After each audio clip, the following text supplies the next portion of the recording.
नमस्कार। प्राणी को आरत दुख अप्रमित देखु देखु केबा सहु मो जीवन पछे नर्के पड़ी थाउ जगत उद्धार हेउ। सन्थ कवि भीमभोईंकर ए विश्वविख्यात कविता रु पदटी उद्धार करछन्ति आमर राष्ट्रपति ओडिया झियो आदिवासी महिला द्रौपदी मुर्मू।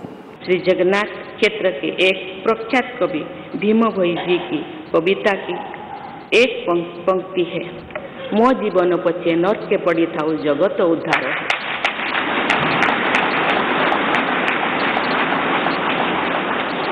अर्थात अपने जीवन के हित और हित से बड़ा जगत कल्याण के लिए कार्य करना होता है। जगत कल्याण की इसी भावना के साथ मैं आप सब के विश्वास पर खरा उतरने के लिए पूरी निष्ठा व लगन से काम करने के लिए सदैव तत्पर रहूंगी। आइए हम सभी एकजुट होकर समर्पित भाव से कर्तव्य पथ पर आगे बढ़े तथा वैभवशाली व आत्मनिर्भर भारत का निर्माण करें। राष्ट्रपति भावे शपथ ग्रहण करने पर से संसदर उभय गृहर मिलित बैठक को उद्बोधन दे एक कथा कहिचंती जे मोर जीवन पछे नर्के पड़ी थाउ जगत उद्धार हो। कि भाव, कि अभिभक्ति, कि नम्रता एवं विश्व कल्याण निमंते कि प्रतिबद्धता। ये प्रतिबद्धता प्रकृत में जड़े राजनेतार विशेष भाव में रहिबा कथा। जड़े राजनेता निजे परंग दुखरे पड़ू, जंजाल पड़ू, जंत्रणार पड़ू, तार अनुगामी तार से जो मान प्रतिनिधित्व करुचे लोक मानकर प्रजा मानकर उन्नति कामना करने केवल नुहे, उन्नति करवा ही तांकर संकल्प होगा उचित। किंतु आजिर राजनेता माने अधिकांश शतकड़ा 99% कहले चले से मानकर आभिमुख्य बदली जाइए। से माने कहउचंती प्राणी को आरत दुख अप्रमित देखु देखु आमे सहु सेमानंक जीवन नर्के पड़ी थाउ मो जीवन उद्धार हो। ये आभिमुख्य नहींकरी अनेक राजनेता काम करुथवार दृष्टिगोचर होतु गणमाध्यम आम देखुंत किभली से कोटि कोटि होती थे एमएलए हेले थे मंत्री हेले से संपत्ति केमिति बहुगुण वृद्धि पाउछि से अयस विलास आम नीति देखुंत एपटर लोक मानकर अवस्था देखंतु। आज भी भारतवर्षर बहु परिवार टंकिकिया चाउल उपर निर्भरशील। ओडिशार जमती 3,53,00,000 लोक टंकिकिया चाउल उपर निर्भरशील। सरकार टिकस नौचंती, सरकारी कर्मचारी माने सेथरे पोषि होउचंती, सरकार सहित संपृक्त लोक माने कर्मचारी आरंभ कर ठिकादार शिल्पपति समस्त प्राय समस्तंकर उन्नति होउछि, समस्तंकर धन बढ़ुछि, मान बढ़ुछि। किंतु साधारण लोकंकर अवस्थार परिवर्तन आदौ हो नहीं। से माने काले काले जो जंत्रणा भोग करुले से जंत्रणा एवं भोग करछंती। राष्ट्रपति महोदया महामहिम द्रौपदी मुर्मू कहिसंती तांका समय 64 वर्ष है भारत सर्वकनिष्ठ राष्ट्रपति तांकर पिला बेले पाठ पढ़ा प्राथमिक शिक्षा लाभ करने भी गोटे स्वप्न थिला। आज भी से परिस्थिति बदले नहीं।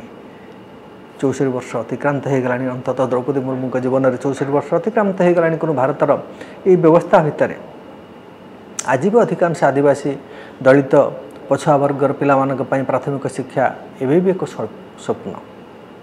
ये कोरोना पर देखंतु प्राथमिक शिक्षा नुहे उच्च मान हाईस्कूल शिक्षा कथा कहु। 10वीं परीक्षा देवाई जिते पिला फॉर्म पूरण करते 40,000 उपर पिला निखोज परीक्षा देले नहीं। कुआड़े गले कहीं पाठ छाड़े। यदि ये अवस्था आज भी अच्छी तृणमूल स्तर तो आहरी परिस्थिति खराब। अनेक गाँव स्कूल नहीं, अनेक गाँव स्कूल भी मास्टर नहांती, बही नहीं। काली गोटे बाहर खबर सरकार ओडिशा सरकार रूपांतरण कला परे गोटे स्कूल बिल्डिंग भांगी जाइए, कांथ पड़ जाइए। जब से पिला थे मरी जाता। ये अवस्था केमिति के पाठ पढ़ो? बापा माँ मैंने पिला को पाठ पढ़ाई समर्थ कि? सरकार स्कूल हाँ पैसा खर्च हुए नहीं कि पढ़ेब केमिति? मास्टर थे ना पाठ पढ़ेब? आज भी स्वप्न दूर बाट को चलिक जावाई सब गाँव को कनेक्टिविटी माने सड़क जोगाजोग है ना बिजुली है कि? ये देखो तो राष्ट्रपति जी हेले निजे द्रौपदी मुर्मू गाँव को आज पर्यंत बिजुली जाई नथला। से राष्ट्रपति प्रार्थी हबारू ही गाँव को बिजुली कनेक्शन गला। पाठ पढ़े कि अंधार रे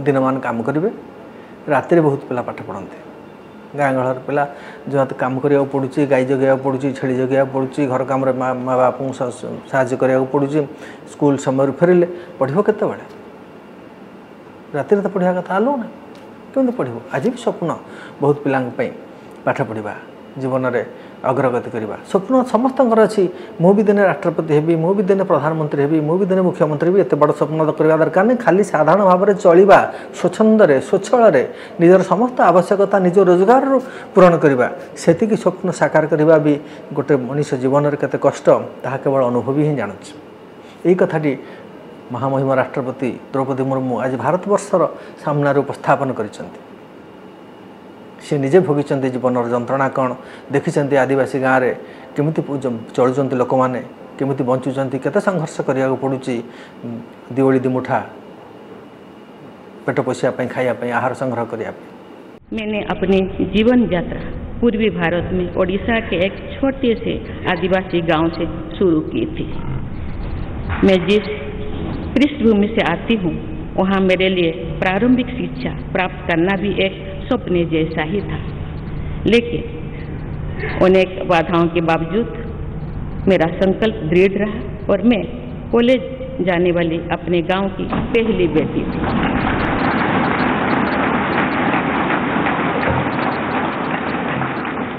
मैं जनजातीय समाज से हूँ और वार्ड काउंसिलर से लेकर भारत की राष्ट्रपति बनने तक का अवसर मुझे मिला है। ये लोकतंत्र की जननी भारतवर्ष की महानता है। ये हमारे लोकतंत्र की ही शक्ति है कि उसमें एक गरीब घर के पैदा होने बेटी दूर सुदूर आदिवासी क्षेत्र में पैदा हुई बेटी भारत के सर्वोच्च संवैधानिक पद तक पहुंच सकती है। राष्ट्रपति के पद पहुंचना मेरी व्यक्तिगत उपलब्धि नहीं है, ये भारत की प्रत्येक गरीब की उपलब्धि है। मेरा निर्वाचन इस बात का सबूत है कि भारत में गरीब सपने भी देख सकता है और उन्हें पूरा भी कर सकता है। भारतवर्ष ये कथा को अनुध्यान करने कथा आउ गोटे कथा से कहते अति गुरुत्वपूर्ण कथा ये दुईटी कथार ऊर्ध्वे एवं ये दुईटी कथार समाधान भी कहुए जे जल एवं जंगल सुरक्षा हो दरकार से प्रकृति कूल जन्म होते प्रकृति कूल बढ़ी प्रकृति आवश्यकता केते मनुष्य जीवन प्रति एवं मनुष्य एवं जंगल बा जल सहित संपर्क कौन से मध्य एक कथा से हाड़े हाड़े अनुभव कर से कथा भी आज कहते से मैंने जंगल और जलाशयों के महत्व को अपने जीवन में महसूस किया है। हम प्रकृति से जरूरी संसाधन लेते हैं और उतनी ही श्रद्धा से प्रकृति से सेवा भी करते हैं। यहाँ संवेदनशीलता का आज वैश्विक अनिवार्यता बन गया है।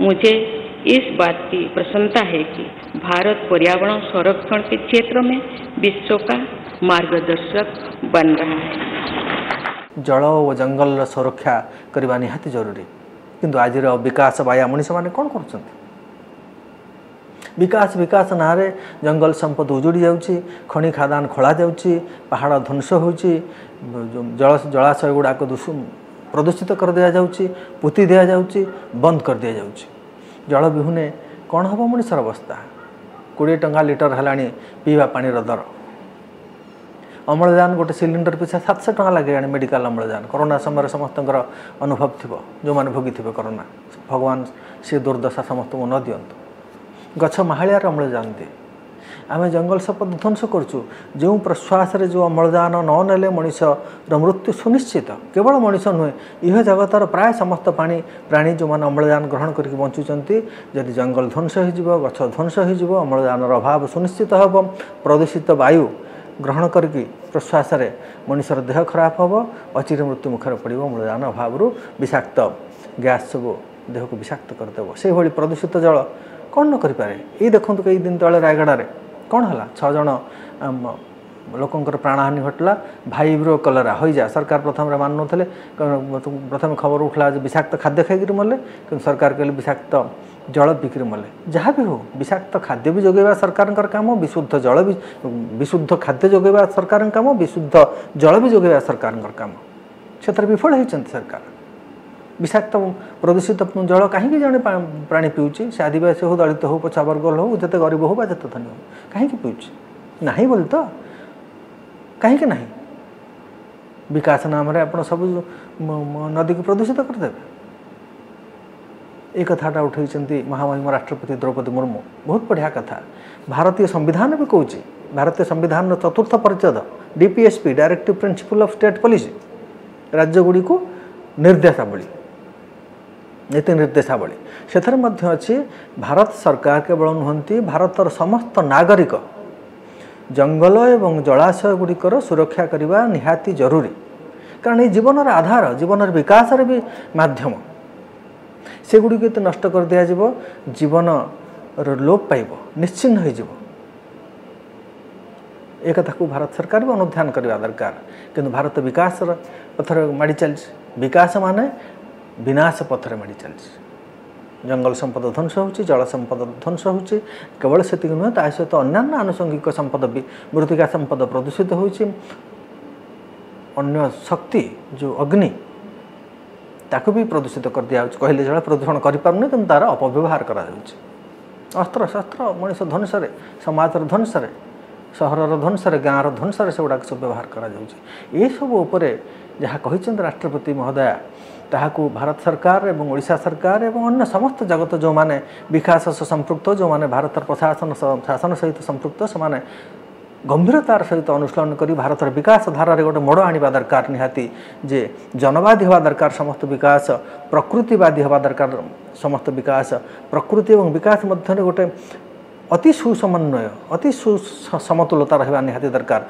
प्रकृति को ध्वंस करा विकास निश्चिंत विकास नुहे ता विनाश अंततः जी आम गछ काटिले से गछ लगवा दरकार कौन जल सूत्र को प्रदूषित करने कथा नुह कारण ताहा प्रकृति दत्त थे पोतीदेला या नई खोली पारनि नदी संयोगीकरण योजना अटल बिहारी वाजपेयी समय 20 वर्ष हो पार ना भी बहुत ध्वंस हम बहुत क्षति हम यह सब समस्ते चिंता करूँ समस्ते गुरुत्वर सहित विचार करूँ एवं सरकार विकास आभिमुख्य विकास नीति परिवर्तन करूँ राष्ट्रपति महोदय ओडिशार प्रतिनिधित्व करुवा जड़े ओडिया होइथिबारु जड़े आदिवासी होइतारु ओडिशा केवल गर्वित नुह समग्र आदिवासी समाज गर्व अनुभव करुछि आज व्यक्तिगत भाव में मु एवं आम चैनल आम ओडिशा समस्त गर्व अनुभव करुछंती किंतु सेतिक रहीगले हब नहीं प्राणी कारत दुख प्रमित देखु देखु केबा सहु मो जीवन पछे नर्क पड़ी थाउ जगत उद्धार हेउ से मंत्रटी समस्त पाठ करिया कथा केवल नुह ताकू आचरण प्रदर्शन करिया कथा मध्य धन्यवाद।